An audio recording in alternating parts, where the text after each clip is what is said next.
বিসমিল্লাহির রহমানির রহিম। আশা করি মহান রব্বুল আলামিনের অশেষ রহমতে আপনারা প্রত্যেকেই ভালো আছেন। আসসালামু আলাইকুম রহমতুল্লাহি ওয়া বারাকাতুহু। তেঁতুল। এই তেঁতুলের নাম শুনলে প্রতিটি সুস্থ মানুষের প্রায় সবারই জিহ্বাতে পানি চলে আসে। তেঁতুলের উপকারিতা বা তেঁতুলের ব্যবহার আমরা কম বেশি সবাই জানি। তেঁতুল আমরা আচার হিসেবে খেয়ে থাকি। আবার কারো ব্লাড প্রেশার হঠাৎ বেড়ে গেলে কিংবা মাথা ঘুরানো ভাব হলে তেঁতুল বেজানো পানি খেলে যথেষ্ট উপকার মেলে। কাঁচা বা পাকা তেঁতুল সবারই খুবই প্রিয়, কিন্তু আমরা অনেকেই জানি না এই তেঁতুলের বীজ আমাদের কত রকম উপকার করতে পারে। বিশেষ করে যাদের দ্রুত বীর্যপাত হয় তাদের এই সমস্যার জন্য একটা কার্যকর সমাধান দিতে পারে এই তেঁতুল বীজ। কেননা এটি জনশক্তি বৃদ্ধি করে, বীর্যের উৎপাদন ঠিক রাখে এবং উৎপাদন বৃদ্ধি করে এবং বীর্য ঘন করে। আর সেই কারণে অতিরিক্ত স্বপ্নদোষের সমাধানও হবে ইনশাআল্লাহ। শুধু তাই নয়, এটি মহিলাদের জরায়ুর শক্তিবর্ধন করতেও সাহায্য করে। ঢাকা বিশ্ববিদ্যালয়ের উদ্ভিদ বিজ্ঞানী বিভাগের অধ্যাপক শামীম শামসী বলেছেন, তেঁতুলের বীজ ইউনানি, আয়ুর্বেদিক, হোমিওপ্যাথি ও অ্যালোপ্যাথিক ওষুধের কাঁচামাল হিসেবেও ব্যবহার হয়। তিনি বলেন, শুষ্ক চোখের চিকিৎসায় যে ড্রপ তৈরি হয় তাতে তেঁতুলের বীজ ব্যবহার করা হয়। এছাড়াও পাকস্থলীর গোলযোগ, লিভার এবং গল ব্লাডারের সক্ষমতা বাড়াতে সাহায্য করে এই তেঁতুল বীজ। আমাদের মধ্যে হতে হয়তো অনেকেই তেঁতুল বীজকে ফেলনা হিসেবে গণ্য করে থাকি, অর্থাৎ তেঁতুলের বীজের বিষয়ে অনেকেই যখন বিন্দুমাত্র জ্ঞানই রাখি না।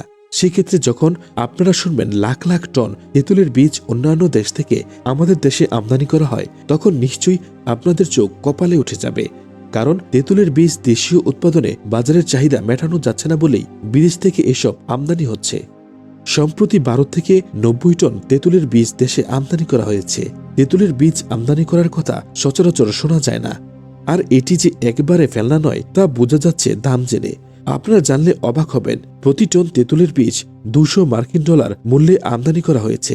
ঔষধ শিল্প ছাড়াও গার্মেন্টস শিল্প ও অন্যান্য শিল্পের কাঁচামাল হিসেবে এটির বহুবিধ ব্যবহার রয়েছে। কিন্তু প্রশ্ন হলো, এই তেঁতুল বীজ কিভাবে সেবন করবেন, কেন সেবন করবেন এবং কোন নিয়মে সেবন করবেন এবং এটি কোথায় থেকে সংগ্রহ করবেন, এই সমস্ত বিষয় জানতে আজকের ভিডিওটি একটি লাইক দিয়ে শেষ পর্যন্ত দেখবেন। প্রথমত, এটি কেন সেবন করবেন তার 1 নম্বর কারণ হল গর্ভকালীন বমিভাব ও মাথা ঘুরার সমস্যায় তেঁতুল বীচির শরবত উপকারী। 2 নম্বর, দাঁতের যত্নে তেঁতুল বীচির ব্যবহার। তেঁতুলের বীচি কিন্তু আমাদের দাঁতের ঘোরা শক্ত করতে এবং দাঁতের ক্ষয়রোধ করতে দারুণভাবে কাজ করে থাকে। এছাড়াও মুখে রুচি চলে গেলে খাবারের প্রতি তা দূর করতেও তেঁতুল বীচি দারুণ কাজ করে থাকে। 3 নম্বর, তেঁতুলের বীজ ভেষজ ঔষধ হিসেবে কাজ করে থাকে। অনেকে জানলে অবাক হবেন যে তেঁতুলের বীজ কিন্তু ভেষজ ঔষধ হিসেবে কাজ করে থাকে। বিভিন্ন ধরনের এলোপ্যাথিক ও হোমিওপ্যাথিক ওষুধের প্রধান কাঁচামাল হিসেবে তেঁতুলের বীজই ব্যবহার করা হয়ে থাকে। 4 নম্বর, মেয়েদের জরায়ুর শক্তিবর্ধক হিসেবে কাজ করে থাকে তেঁতুলের বীজই। তেঁতুলের বীজি মেয়েদের জরায়ুর শক্তিবর্ধক হিসেবে কাজ করে থাকে এবং মেয়েদের শরীরের সীমাবদ্ধ ডিম্বাণুর উৎপাদন বাড়াতে অনেক ক্ষেত্রে সক্ষম হয়ে থাকে। আর তেঁতুলের বীজই ঔষধ হিসেবে গ্রহণের মধ্য দিয়ে মেয়েদের বিভিন্ন ধরনের অনিয়মিত পিরিয়ড সহ বিভিন্ন ধরনের সমস্যা থাকলে তাও দূর হয়ে যায়। 5 নম্বর, দাঁতের যত্নে তেঁতুল বীচির ব্যবহার। তেঁতুলের বীচি কিন্তু আমাদের দাঁতের গোড়া শক্ত করতে এবং দাঁতের ক্ষয়রোধ করতে দারুণভাবে কাজ করে থাকে। এছাড়াও মুখে রুচি চলে গেলে খাবারের প্রতি তা দূর করতেও তেঁতুলের বীচি দারুণ কাজ করে থাকে। 6 নম্বর, যেসব পুরুষের দ্রুত বীর্যপাত হয় তাদের দ্রুত বীর্যপাত বন্ধ করতে, যৌনশক্তি বৃদ্ধি করতে, বীর্যের উৎপাদন ঠিক রাখতে, শুক্রের উৎপাদন বৃদ্ধি করতে এবং অতিরিক্ত স্বপ্নদোষের হাত থেকে রক্ষা পেতে এটি একটি মহা ঔষধের চেয়েও কম নয়। তো চলুন এবার আমরা জেনে নেই কিভাবে এই তেঁতুল বীজের আমলটি করবেন এবং ভিডিও শেষে জানানো হবে কোথায় এটি পাবেন।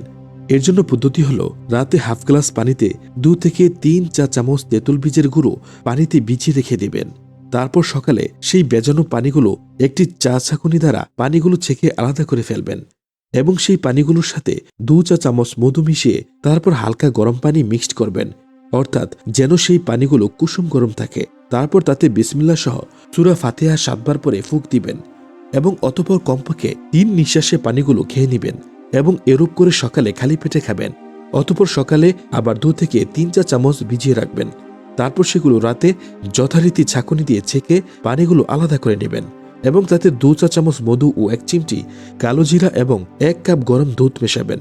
তারপর ভালোভাবে নেড়ে বিসমিল্লাহ সহ সূরা ফাতিহা 7 বার পরে ফুঁক দিবেন। অতঃপর 3 ঢুকে বা 3 নিঃশ্বাসে পানিগুলো খেয়ে নেবেন। তবে মনে রাখবেন, তেঁতুল বীজের চূর্ণ পেঁচানো পানিগুলো খেতে হবে। চূর্ণগুলো ছেঁকে ফেলে দিবেন এবং এই 7 দিন কোনোভাবেই হস্তমৈথুন করা, নোংরা চিন্তা ও খারাপ ভিডিও দেখা থেকে অবশ্যই বিরত থাকবেন এবং যতটা সম্ভব অজু অবস্থায় থাকবেন। নারী পুরুষ উভয়ে এই আমলটি করতে পারবেন। এটির ফলে যে আমাদের শুধু যৌনশক্তি বৃদ্ধি হবে তা নয়, এটি আমাদের দেহের রোগ প্রতিরোধ ক্ষমতাকেও বৃদ্ধি করবে। ফলে আমরা থাকব রোগমুক্ত, সুস্থ ও সবল। এখন এটি কোথায় পাবেন? এটি দেশের যে কোনো অনলাইন শপ থেকে কিনে নিতে পারেন অথবা যে কোনো বড় সুপার মার্কেটেও পেয়ে যাবেন, কিংবা বাসাবাড়িতে ব্লেন্ডার মেশিনেও তেঁতুল বীজ শুকিয়ে মেশিনে গুঁড়ো করে নিতে পারবেন। আর পাটার মধ্যে গুঁড়ো করতে গেলে খেয়াল করে তা বাটার পূর্বে ভালোভাবে পাটাতনটা পরিষ্কার করে নেবেন, কেননা সেখানে মরিচ বা অন্যান্য জিনিস থাকলে তা অস্বস্তির কারণ হতে পারে। এখন তেঁতুল সম্পর্কে সামান্য কিছু ভুল ধারণা নিয়ে জেনে নেওয়া যাক। যেমন টক জাতীয় ফল বা খাবার ছোট বড় সবারই পছন্দ, বিশেষ করে মেয়েরা টক একটু বেশি পছন্দ করে। এই কারণে একসময় সাধারণের মধ্যে ধারণা ছিল অতিরিক্ত টক খাওয়ার কারণেই মেয়েদের ব্রেন ডাল হয় বা জ্ঞান বুদ্ধি কম হয়। যদিও চিকিৎসা বিজ্ঞান এ ধরনের ধারণা কখনো পোষণ করেছে বলা হয় না, তারপরও সাধারণের মাঝে টক সম্পর্কে এরকম একটা ভ্রান্ত ধারণা প্রচলিত আছে। টক সম্পর্কে এই ভ্রান্ত ধারণার বশবর্তী হয়ে অনেকেই তাদের সন্তানদের, বিশেষ করে 13 থেকে 14 বছর বয়স পর্যন্ত টক জাতীয় ফল খেতে দেন না।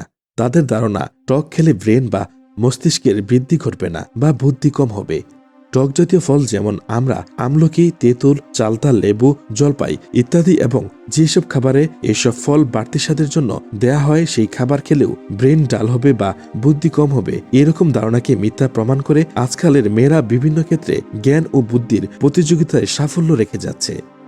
মেধাবী ছেলে কিংবা মেয়েদের কেউই কিনা তাহলে টক খায় না বা পছন্দ করে না? নিশ্চয়ই এমনটি ভাবা অবান্তর। প্রকৃতপক্ষে টক জাতীয় ফল সম্পর্কে এই ধরনের ধারণা মোটেও সত্য নয়, বরং টক জাতীয় ফল খাওয়াই উত্তম। কারণ টক জাতীয় এসব ফলের মধ্যে রয়েছে প্রচুর পরিমাণ ভিটামিন সি ও ভিটামিন এ। ভিটামিন এ শিশুকে রাতকানা রোগের কবল থেকে রক্ষা করে, আর ভিটামিন সি স্কার্বি রোগ থেকে রক্ষা করে, অর্থাৎ মাড়ি থেকে রক্তক্ষরণ প্রতিরোধ করে। ভিটামিন এ ও ভিটামিন সি উভয় ভিটামিনই শিশু কিশোরদের জন্য প্রয়োজনীয়। কাজেই বুদ্ধি কম হবে এই ধারণার বশবর্তী হয়ে শিশু কিশোরদের টক জাতীয় ফল অর্থাৎ ভিটামিন এ ও ভিটামিন সি থেকে বঞ্চিত করা ঠিক নয়। এদিকে টক জাতীয় ফল খেলে ব্রেন ডাল হয় বা বুদ্ধি কমে যায়, মস্তিষ্কের বৃদ্ধি ব্যাহত হয় ইত্যাদি নেতিবাচক ভ্রান্ত ধারণার কোনোটাই বৈজ্ঞানিকভাবে প্রমাণিত নয়।